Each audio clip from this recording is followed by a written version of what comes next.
Today is Wednesday, August the 25th. Hope you're having a wonderful day. I'm shooting a little panoramic shot of the worship center here at High Point Baptist Church in Cedar Hill, Texas. As you can see, the worship center is empty, but Lord willing, in just a few hours, it'll be full. We're scheduled to host, again, this is the third fall that we've hosted the Cedar Hill High School football team and coaches. We'll have a meal together. We'll have trivia games, high impact, high energy activities, and then I'll give a little pep talk to the team.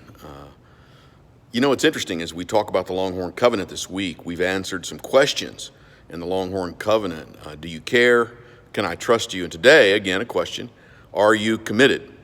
I would suggest that everyone is committed to something. It's not so much a question, are you committed, but rather to what or to whom are you committed? Some people are committed to themselves. Some people are committed to fame or notoriety or maybe wealth or materialism. But everybody is committed to something. Obviously, the context that Coach Lynn puts forth in the Longhorn Covenant is, are you committed to the program and to the process and to the people involved in that wonderful program at Cedar Hill High School?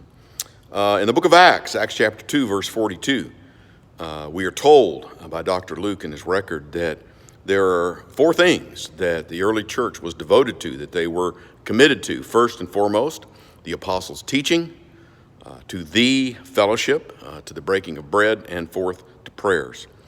It ought to be that we as believers are committed, first and foremost, to the truth of the Word of God as revealed in the Holy Bible in both Testaments, Old and New Testament.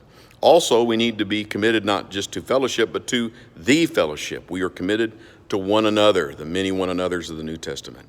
Also, to the breaking of bread. Yes, to the communion service, to the Lord's Supper, but also just to the sharing of meals together. And then lastly, being committed to prayer. Are you committed? Could it be said of us that we are well committed and devoted to the things that the early church was committed to the truth of the Word of God, to one another, to the breaking of bread, and to prayers? God bless you. Have a good evening.